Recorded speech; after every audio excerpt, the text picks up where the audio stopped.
Buenos dias, Gunners Collective TV. Back at it, you already know.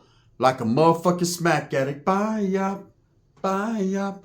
Look, in a menudo style in a direct fashion, we're going to get straight into the content of the day. But before we do, let's hit that like and subscribe button. Put your notification bell on all, so that way you're directed in the direction of the dope content that the gun is kicking. And I highly appreciate all the support. Thank you very much. I'm very humbled. So I wanted to talk about Lefty, I know sign language gunplay, right? This man is slowly declining, or so people think, right? I don't think so, but that's what the word is on the curb is, right? That this guy's star is starting to dim. Where are you, Lefty? I'm in Bullen Park. I'm the number one gangster, right? No. Let me tell you where he's at, right? He's making moves. He's making power moves wearing shower shoes. This guy is doing concerts with OGZ. I hear he's got another concert coming up in Adelante. I think he's going to be doing a concert with the Insane Clown Posse or some cats like that. He's going to be around a whole bunch of juggalos. Whatever the case may be, I know Tech Nine's going to be there. This guy's making his moves. He's doing exactly what he has to do to keep that income coming in, to keep that bag on explosive status. Can't be mad at him. But he does a couple videos and an interview. And he gets interviewed by Vlad TV, and a lot of people want me to react to it. They've been wondering what I think about it. Did Lefty Gunplay say too much? Was Vlad interrogating him? Fuck it, Vlad today, not Vlad. Was Vlad interrogating him? Did Vlad have his Did he have his badge on? Was he asking some of the questions, and was Lefty answering some of the questions he should not have answered? Well, I simply say this, and I say this first and foremost. Lefty carried himself well in that investigation. In that interview. Lefty didn't say too much. For the people that are questioning what he said, let me explain to you something, man, because there was a lot that came up in my live yesterday concerning Lefty Gunplay and that Vlad interview and what he said when he answered certain questions. When Vlad asked him about doing pegadas in prison, doing stabbings or removals or whatever the case may be, Swifty said, Swifty, that's getting him too, right? But Lefty said, yes, he did do some moves. He did pick up a couple stabbings. He did handle his business. And yes, he did have homeboys with him. But he never mentioned a name. And he only spoke on incidences he was involved in and that he did personally. Okay? Now, I know people look at it as a form of dry snitching or telling on yourself. But look, quietly as it's kept, as long as you don't say no names, you don't implicate others in your shenanigans, then, hey, ain't nothing wrong with that. Now, of course, if it's a murder investigation, if it's an investigation that the cops could still look into and snatch people up off the yarda for, then you might want to just keep quiet, because at the end of the day, they know how to piece timelines together. It's hard to piece Lefties, though, because his shit's all over the place. But you definitely could understand the feelings of some that he might have said too much or whatever. But he didn't. I'm here to tell you, Lefty stuck he put his motherfucking muzzle on, kept his teeth on lock, and actually had a good Vlad interview. Now, you already know what you're going to get when you sit down with these podcasts. Vlad TV, no jumper. It's an interrogation. Okay, it's lightweight, going to get you out of your comfort zone. But again, it's not on them asking the questions. If you're a baboso and you go on a platform and you answer or say too much, well, with Keefe D cell, you will go, right? That's what happened with Keefe D. He went up there, he bragged a little bit, he spoke on some things thinking he was immune to prosecution of murder, and look what happened. His ass is locked up talking about whack 100. Where's whack 100, right? Only he's not Diggs trying to pull up. He's trying to pull out. He's hoping whack can bail him out. Look, nobody has your best interests at heart other than you. Okay? And that brings me to what I wanted to speak about next concerning Lefty Gunplay. Again, shout out to Crazy Hood Media, even though you go in on me and my fake ass Walmart chain. I appreciate it, right? I appreciate the fact that you recognize what it is, man, and the adversary that you have. But I'll say it like this.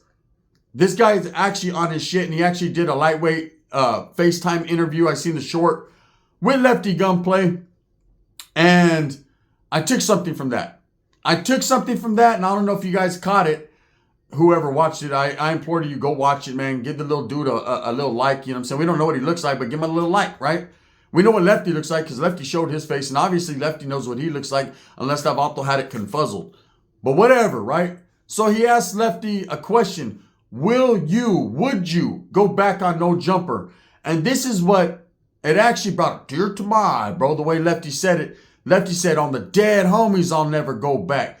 Hey, like Brick Baby, on the dead homies, right? He said, on the dead homies, I'll never go back. He said on the dead homies about 6 or 7 times that he would never go back to No Jumper. Fuck No Jumper. They ain't got nothing coming. They actually made his career in some form or fashion worse than it was. He was worse off when he left. That he implored to other artists that are going on there, other gang members, whatever, whoever, Adam decides to have on there, not to go on there because you ain't winning. There ain't nothing to benefit or gain off you going on there other than views for Adam 16, right? Again, I'm not hating on Adam. Hey, if you're dumb enough to go on that platform and explore the opportunity to tell on yourself, well, then that's just on you, right? If you're played by that white man, then the white man will play you, brother. That's on you. You can't be mad at someone for asking the questions. You can only be mad at the person that answers them. That's what I've always learned. The cops tell you have the right to remain silent. Anything you say can and will be used against you. It can and it will be. And it's up to you. If you say something, then guess what? They can and they're going to. And that's a fact. So anyways, this man is letting people know on the dead homies that he would never go back at all whatsoever. Fuck No Jumper. Fuck Whack 100. These are all the things that he said. This is coming from my mouth, but to your ears via Lefty Gunplay. He said all this. And then, right before the little video ends, he says, but if the bag is right, shit, let's go. Then I'll go on No Jumper. What about the dead homies, though? No disrespect to his dead homies, but what about them? You done forgot about them, huh? If the bag is right, the dead homies will be all right with it. Nah, bro. I don't think so. Here's my thing. When I was in the Youth Authority, there was certain things you could and could not say. Oh, there was a lot of games being played. You were still incarcerated. You were still locked up. There were still people with knives, battery packs, people that wanted to knock your block off, take a chip off your shoulder. There was all that going on. So you had to realize and recognize that everything you said out of your fucking yentas, out of your teeth, out of your esophagus, out of your mouth, was on you. There was things you could not and could say, right? And one of the things that I heard probably the least more than anything was people put anything on their dead homies. Motherfuckers took that serious. If we're in the day room, everyone's chilling, man, we're doing our thing, programming, and someone says, on my dead homies, the whole fucking room got quiet because we knew someone was going to get booked. Like, it was really that serious. For you to put it on your dead homies, or for someone to say, fuck your dead homies, or whatever that is, man, that was something tragic. There was about to be tragedy in there. Every single time. No one got away with it. Let me tell you a little story about this. And this is why people didn't say it too much, because it ended bad. There was a vato from Pomona 12th Street Sharkies. And shout out to Pomona 12th Street, the San Gabriel Valle. I fuck with him, right? And I used to be cool with Lil Negro. He was the little homie, man. Like that dude, me and that dude were hella cool. Right now, he's sitting on death row, doing all kinds of life sentences and death sentences and all kinds of shit. Because he was that guy, right? And he ended up being that guy when he got out. But that dude was funny. We had a lot of conversations. Put it like that.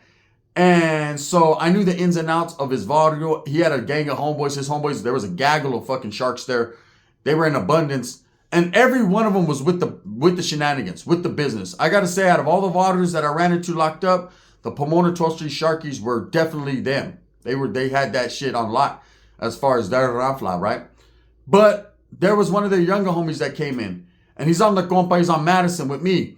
And he had loose lips, meaning he liked to just boast and brag because they had numbers. In every compa, there was about 3 or 4 Pomona 12th Street Sharkies, which is a pretty big carro. When they'd go to the school area, they'd walk together. I mean, they were known to put in that work. They were respected.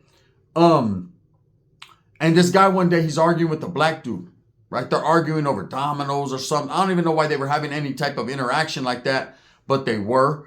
And this vato fucking says, man, on my dead homies, you can't see me, right? And there was a vato there from Pomona that just looked at him like, because you have to remember, your dead homies are someone else's dead homies too. And some motherfuckers take that shit super serious, right? Let me tell you what happened. That vato got dropped leva, got plaqueated, got beat up by his alive homies for speaking on his dead homies. Even though he didn't disrespect them, he didn't blow nothing up. He was actually pretty good at dominoes, right? But the fact that he even let that come out of his mouth Others they felt some type of way about that, and they handled their business. I watched that dude get kicked in his ass, beat up, drop level, all because he said on the dead homies. It wasn't something that you took lightly back in the day. So when I see these new rappers, Lefty Gunplay and all these guys saying it, to me, every time I kind of like, ooh, shit. What's that word? What is that word that youngsters say? What's that word that Crazy Hood Media says? Cringe, right? It's kind of cringe, homie. When you say that shit, it makes the hairs on the back of your neck stand up. Like, damn, he really put that on his dead homies. That shit must be serious. I've seen motherfuckers nowadays, they don't care. On the dead homies, I just went to Wiener Schnitzel without the schnitzel. Like, for reals? Man, on the dead homies, that was a good-ass show. Okay, maybe not to me, but to you. Man, on the dead homies, my feet stink, right? They just lift their shit up and smell it. They just take it lightly nowadays. It's crazy. You know what I'm saying? On the dead homies, that was some bomb pussy, right? Nah, bro, like 100 of us hit that already. On the dead homies, it was good for me, right? Look at Brick, what's his name? Brick Wolf? Brick Baby. On the dead homies, I ain't no CI. But you told. But on the dead homies, I didn't. Right? You know what I mean? It's just, that's just the way it works out. So my thing is this. When I heard him say that, Lefty Gunplay say that, I was a little concerned that he's not properly educated or laced up when it comes to the gang because, although things have changed, maybe people don't take the dead homies that serious anymore. Maybe it's only the alive homies that count. Once the dead homies are dead, they're dead, right? I don't know, but I know it's all about respect and respecting your barrio, respecting your neighborhood. You can't be the face of LA. You can't be the face of your barrio. You can't be the one representing out there because you can halfway rap. You got to be the one out there at all times understanding, man, that the only reason you're there and you got that audio blasted on you is because of the fucking work that the dead homies put in for you to be there. That's what most gang members, gangsters think. That's how they think. That's real game. Knowledge you can't get in college, right? With that being said, to switch up and be like, on the dead homies, I won't go on no jumper, fuck no jumper, this, and that. And then at the end, they say, well, if they give me a big bag, on the live homies, I'll go. Like, I don't know. That was very concerning and alarming. Again, I'm not trying to woof or put fucking Lefty Gunplay on blast. I'm just saying that was a little suspicious. You don't say things like that and still try to run around representing your Vadu. It doesn't work. Now, back to Vlad. Vlad asked some highly suspicious questions and Lefty kept that muzzle right. So for the people and I actually sat down and watched it last night because I didn't want to do this without doing my homework. So for the people that are sitting there and saying that, hey, Lefty said too much or Lefty don't know how to conduct himself. Okay, put your fucking shirt on, first and foremost. But I guess that's his whole shtick. That's the whole game plan. When Lefty does these interviews, I don't understand why you always got to have the shirt off. Your nipples are harder than rocks. I'm sure Vlad had that shit at 62 degrees. It was probably cold, young brother, right? Put your sweater on, put a nice little thermal on with your logo, whatever, man. Do it in a professional setting. This is why, as Mexican rappers, Chicano rappers, a lot of them ain't taken serious. Or you're not taken serious. There's time and places for everything. If you go to certain places, you got to dress in professional attire. If you're going to a podcast like this, dress in professional attire because you never know who's going to be wiggling through that door and you might meet someone that knows someone that could put you in position with someone. If they walk in, you got your shirt off and a couple fake Walmart chains, guess what's going to happen, homie? They're going to be like, damn, that vato's on scante. And people are going to tend to believe that because they're going to be like, this vato's always sweaty. Ta chueco este vato, right? Ta feo as well. He doesn't put, ta tinky. He doesn't put a shirt on. Put your shirt on, homie. Conduct yourself with a high class and professionalism and do what you do. Again, I'm not anyone to tell anyone anything, right? But at the end of the day, I think we all could see that this shirt off fucking shtick is getting old already. You know what I'm saying? Hey, put a fucking shirt on. If my primo was here, he'd say, hey, see, I know you're from the zoo. I say, but put your fucking shirt on, you see? So okay, your nipple must poke my eye out. Your nipple, the point of it looks like a area. I just want to jam my arm in it and get high, right? Give me Weller. I say, come on, Lefty, give me Weller with your needle nipple, right? The vato got needle nipples. He got more needle nipple than they got nalgas and NyQuil. Not that I'm looking, but I mean, they're fucking out there. They poked Vlad in his eye. I'm going to tell you that. That vato's not Vlad. He's not Vlad. Eye. So look, Vlad and all these other characters that have these podcasts and their interviewers, you cannot blame them. You know, have I been invited to some of these podcasts? I have. Not Vlad. I'm not going to say that. and not No Jumper as well. But I've been invited to like Big Herc and some other podcasts, Cinemills, these other smaller podcasts. Yes, back in the days. And I either declined or our schedules didn't meet up because I was always under the assumption that two things were going on there. One, in the future, I believe that they will indict fucking YouTube channels for saying too much. I do believe that they do watch, law enforcement does watch. In fact, I know it's the facts. And I just don't want to be caught up in those type of shenanigans. Not that I have anything to say about anything that's went on in the past, that hasn't been solved. This is not an unsolved mystery show with me. But I just have an understanding that there's certain things I don't want to be cornered in and speak on. I'll be like that dude, Joey Merlino. What the fuck you asked me that fucking question for? Right? I just don't fucking have nothing to fucking say. Then what are you doing here? I don't fucking know. Are you a Fed? Right? I have to do the Joey Merlino and plead the fucking eighth because I can't do that. But Lefty, Lazy Boy, Rico Too Smooth, Big Tone, several other Southsiders that I've seen, even the Bulldogs, man, that got on No Jumper or Vlad, have conducted themselves in a way, man, of professionalism that I could only respect. So for everyone that's going in on Lefty talking about, he said too much, you can talk about whatever you want to talk about at the end of the day. Hey, here's the cool part. That Volta could say straight point blank, yeah, it was the homeboy. He was stabbing the shit out of him. Oh, here's his CDC number. Here's his name. And his fan base is still going to fuck with him. They're going to justify why he said that and how he said that. If I say that, motherfuckers don't like me because I'm not active, right? Oh, Gun, he's a rat. He's this, he's that. He said too much. But if Lefty said, if your favorite rapper's favorite rapper, Franklin Holiday, says it, then it's all good. Notice that? Notice how that works? That's called individualism and favoritism. But I understand it. And see, I'm gamed up enough to understand. So I don't put myself in that motherfucking position. I'm like Rocket, man. I'm on the outside looking in. What's up, Vlad? You know what I mean? I'm doing my thing. So for those that watched that interview, and I implore you to go watch it, I can't show you clips from that interview because Vlad has been known in the past to say anybody who uses clips, anybody who utilizes his name for any type of financial gain, he will sue them. He will copyright them. He will do a lot of things to them. Why? I don't understand, man. If anything, all that does is bring more views and more eyes to your page. But that's just how he rocks. He puts in the necessary work to bring these guys in. He doesn't want anybody, and I mean anybody, not even his own mama, to win off of his work, his hard efforts. I get it. Do I get with it? No, but I get it, right? Now, when it comes to Lefty, do I believe, because I was asked this question, that he will go on No Jumper in the future? Abso-fucking-lutely. I don't care if he put it on the Dead Homies, if he put it on the Arab that works on the store in the corner, if he put it on the Chinita that does nails and then gives happy endings at the end. At the end of the day, I believe that Vato will reconcile with Adam because that's what Adam is good for, right? Get him a nice little chunky bag and go up there and sit between Adam and Whack 100, who was the last of the Mohicans surviving over there on No Jumper. Because Sharp ain't there no more. Lush, shush, before you're out of there, right? Compa Raiders over there with Swifty at the Trash Bag Boys just clowning and drunk. You got fucking Big Baby on the Dead Homies. He better watch out. Lil Durk might send some shooters at that cat, right? And all the inside, in between side, in the meantime, these guys have all either moved on and done. I heard Poetic Flacco left. Poetic Flacco left. I don't know if he's still with No Jumper, but from what I heard, the word on the curb is Poetic Flacco's over there sitting in Cincinnati, Ohio somewhere. His fat ass is sat down. He's talking high power shit about all the Crips and Bloods from California and the North 8 Thugs, right? I don't know what's going on, but at this point, that No Jumper podcast, everything that is involved with that is a blown out asshole, worse than Wes Watson's. I'll say this, and I'll say this with concrete and facts, right?